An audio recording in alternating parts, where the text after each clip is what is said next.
आज का विषय है महाव्रत। योग दर्शन साधन पाद पातंजल योग सूत्र 31। इसमें यम के 5 अंग को महाव्रत कहा गया है। सत्य, अहिंसा, अस्तेय, ब्रह्मचर्य, अपरिग्रह। जब मनुष्य इन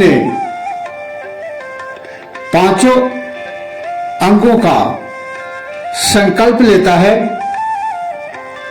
तो मानो वह महान व्रत का अनुष्ठान ले रहा है, जिससे उसका जीवन धन्य होने वाला है, समाज देश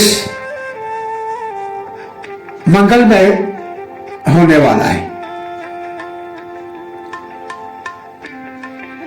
सत्य, अस्तेय, अहिंसा, ब्रह्मचर्य, अपरिग्रह रूपी यम के महत्व को बताते हुए महर्षि पतंजलि सूत्र 31 में कहते हैं, जाति देश काल समयान्नवच्छिन्नः सार्वभौमा महाव्रतम्। अर्थात उक्त यम जाति, देश, काल और समय की सीमा से रहित सार्वभौम होने पर यह महाव्रत हो जाते हैं।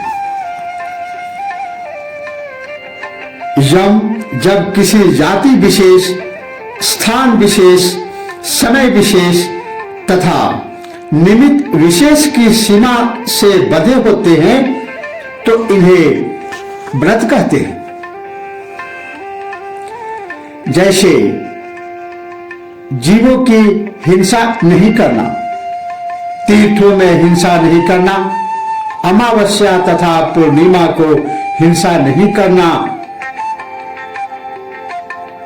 इसी प्रकार सत्य, अस्तेय, ब्रह्मचर्य, अपरिग्रह के भी सामान्य व्रत लिए जाते हैं।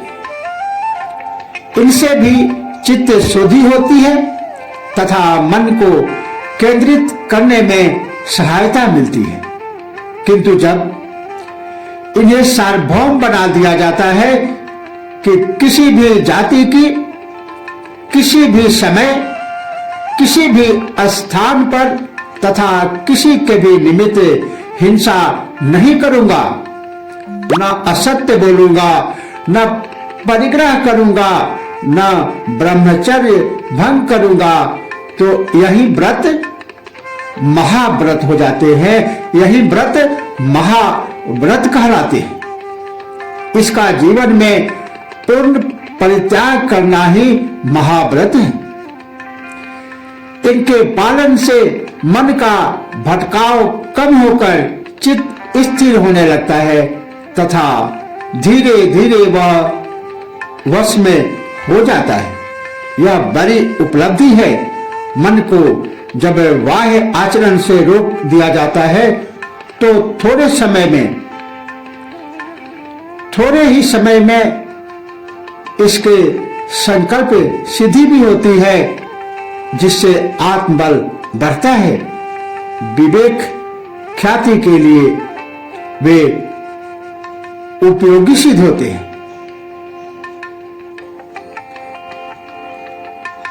इसीलिए इसके महत्व को बताते हुए महर्षि पतंजलि ने कहा, जाति देश काल समयान्नवच्छिन्नः सार्वभौमा महाव्रतम्। इसे महान व्रत की संज्ञा दी। इसके जीवन में अपनाते ही, संकल्प करते ही, जैसे कोई व्रत करने से हमें पुण्य मिलता है, उससे भी महान पुण्य जीवन के सफल होने में हमें मिलता है। इसीलिए अष्टांग योग में यम का बहुत महत्व है और इसीलिए 8 अंगों में सबसे पहला स्थान इसे दिया गया है। आज इतना ही, शेष अगले सूत्र में। तब तक के लिए ओम नमः शिवाय, जय श्री कृष्ण। आज का विषय है द्वेष क्या है। योग दर्शन साधन पाठ पतंजल योग सूत्र संख्या 8। महर्षि पतंजलि कहते हैं, दुखानुशयी द्वेषः, अर्थात दुख की प्रतीति के पीछे रहने वाला क्लेश द्वेष है। राग और द्वेष एक ही सिक्के के दो पक्ष हैं। दोनों का ही कारण वासना है।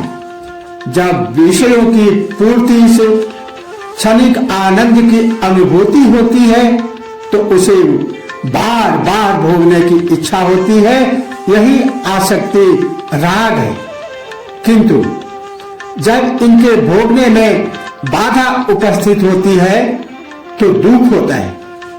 जब किसी कार्य के करने से दुख होता है तो उसकी प्रतीति से द्वेष उत्पन्न होता है। यह भी क्लेश है। राग और द्वेष दोनों का कारण आसक्ति ही है। जब तक यह आसक्ति है तब तक ये दोनों रहेंगे। आसक्ति हटने पर दोनों नहीं रहेंगे। एक को मिटाकर दूसरे को नहीं बचाया जा सकता है। इस आसक्ति का भी कारण अहंकार ही है, जिसके रहते दोनों रहेंगे।